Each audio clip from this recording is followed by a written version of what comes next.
کراچی کے ایک بڑے بزنس مین ہیں، تو انہوں نے اپنا ایک قصہ بتایا. کہنے لگے یار ایک دفعہ ایسا ہوا کہ ہم بینکوں سے کام کرتے تھے تو پھنس گئے بری طریقے سے.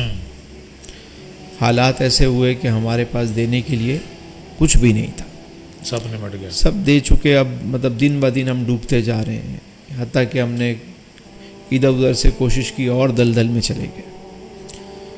کہتے میں اب وہ ٹائم آ گیا کہ جب میں کسی کو فون کرتا تو لوگ میرا فون بھی نہیں اٹھاتے تھے. ہوتا ہے صحیح. یعنی وہ لوگ کہ جو ہمارے دروازے پر ہمارے آفس میں لائنیں بنا کر ہاتھ باندھ کے کھڑے ہوتے تھے، اب ہماری کال بھی ریسیو نہیں کر رہے تھے. یہ حالات آ گئے. جتن کیے، کوشش کی، عقل و خرد کا استعمال کیا، وسائل، لیکن وہ مرض بڑھتا گیا جو دوا کی. کہنا ایک دفعہ رات کو یہ ہوا کہ میں بیٹھا ہوا ہوں، گھر والے سو گئے، مجھے نیند نہیں آ رہی، فکر میں ہے کہ صبح مجھے ایک پیمنٹ کرنی تھی، کچھ معاملات تھے. لیکن تو میں بے اختیار ایسا ہوا کہ میں بیٹھے بیٹھے نا میری آہستہ آہستہ جو ہے نا وہ آنکھیں نم ہونا شروع ہو گئی، بے بسی سے. کہ لاچاری جب ہوتی ہے نا، انسان لاچار ہوتا ہے. لیکن توبہ جو ہے نا ایک امید ہے، نا امیدی میں امید کا دیا ہے توبہ، اندھیرے میں روشنی ہے توبہ. واہ واہ واہ واہ. تو وہ کہتا ہے میں بیٹھا بیٹھا میری آنکھیں نم ہونا شروع ہو گئی، اور میں نے کہا کہ یار تو نے ساری کوشش کر لی، سارے جتن کیے تو نے،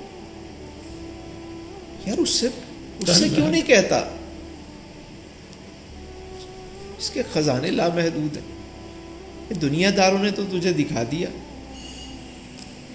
تو ادھر کیوں نہیں آ جاتا؟ کہتا ہے بس یہ خیال آیا کہ وہ میسیج ریسیو ہو گیا جو شاید قدرت مجھے دینا چاہ رہی تھی. اٹھا، وضو کیا، جا کے سجدے میں گر گیا، توبہ کی. توبہ کرنے کے بعد روتا رہا، میں سجدے میں روتا رہا. پتہ نہیں کتنی دیر میں رویا، اور میں نے کہا میرے مالک مجھے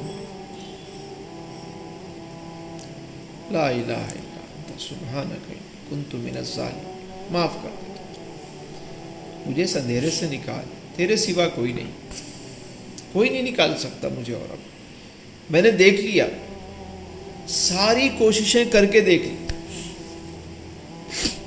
کرم کر دے میرے. کہتے ہیں میں نے وہاں سجدے میں ایک نیت کی، اپنے رب سے ایک معاہدہ کیا. میں نے معاہدہ کیا کیا کہ میرے مالک ایک دفعہ تو میرا یہ بار اتار دے، مجھے کھڑا کر دے. اس کے بعد جو بھی میں کماؤں گا آدھا میرا آدھا تیرا. واہ واہ واہ واہ واہ، کیا خوبصورت بات کی. اب جو بھی آئے گا وہ آدھا آدھا ہوگا، یہ میرا تیرے سے وعدہ ہے، مگر مجھے پہلے اس سے نکال. کہتا ہے جب میں فارغ ہوا دعا سے اور اٹھا تو ایسا لگا کہ کسی نے میرا بوجھ اتار کے ایک طرف رکھ دیا. کئی دنوں بعد میں چین سے سویا، صبح اٹھا، فجر کی نماز پڑھی، اور میں صبح سب سے پہلے آفس پہنچ گیا. کہہ رہا عجیب معاملہ ہوا کہ جو لوگ میرا فون نہیں اٹھا رہے تھے وہ میرا فون اٹھانے لگے. سن لی. واہ واہ واہ. ہم نے کیا کیا، کچھ چیزیں بیچیں، کچھ معاملات سیدھے کیے، قرضہ اتارنے میں لگے، وہ جو سودی معاملات سے اس سے نکلے، اپنے آپ کو ہم نے سیدھا کرنا شروع کیا. تو قدرت نے ہماری ایسی مدد کی، ایسی رہنمائی کی کہ وہ کام جو ہو نہیں رہے تھے، وہ چیزیں جو بک نہیں رہی تھیں، جس کے سودے نہیں ہو رہے تھے، وہ سارے سبحان اللہ سبحان اللہ. کچھ لوگ ایسے تھے کہ جو ہم سے بات نہیں کر رہے تھے، وہ بیٹھ کے سیٹلمنٹ کرنے پر تیار ہو گئے. کہتا ہے صرف 2 سال، اس واقعے کے بعد 2 سال لگے ہمیں، ساری چیزوں سے نکل کے باہر آ گئے. اور جب باہر آ گئے تو ہمیں رب کا وعدہ یاد تھا. اور میں جانتا ہوں آج بھی کراچی کے کافی بڑے ہاسپٹل ہیں، ادارے ہیں جہاں ان کے کام چل، وہ اپنے کام میں لگ گئے. اور اب یہ حال ہے کہ اللہ نے اتنی برکت دی ہے، رب العالمین مٹی کو ہاتھ مارتے ہیں تو سونا ہو جاتا ہے. آخر ڈیل کس سے کی تھی؟ کس سے کی؟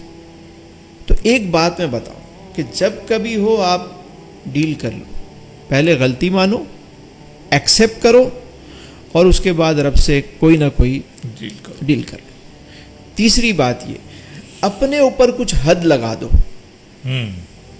کہ جب تک یہ کام نہیں ہوگا، میرا یہ بار نہیں اترے گا، میں یہ کام نہیں کروں گا۔ مثلا اس کے پسندیدہ کچھ کام ہے، مثال کے طور پہ اس کو شاپنگ پسند ہے، یا اس کو کہیں گھومنا پسند ہے، یا اس کے کوئی اور مشاغل ہیں، وہ کہے میں اس وقت تک یہ چیز نہیں خریدوں گا جب تک یہ بار اتر نہیں جاتا۔ اس کا فائدہ کیا ہوتا ہے کہ یہ چیز اسے ریکال کرتی رہتی ہے، یاد رکھتی، واہ، اس کا وعدہ یاد دلاتی، اس کا وعدہ، کوشش بھٹکنے نہیں دیتی اسے۔ تو اس کا فوکس ہو جاتا ہے، کوشش کرتا ہے وہ اپنے بہت اس عمدہ کام میں بات ہے، لگے۔ بہت عمدہ بات ہے، بہت عمدہ بات ہے۔ تو توبہ جو ہے وہ ہر مرض کا، ہر غم کا، ہر چیز کا علاج ہے، واہ واہ ہر پریشانی سے آپ کو نکالے گی توبہ۔ واہ۔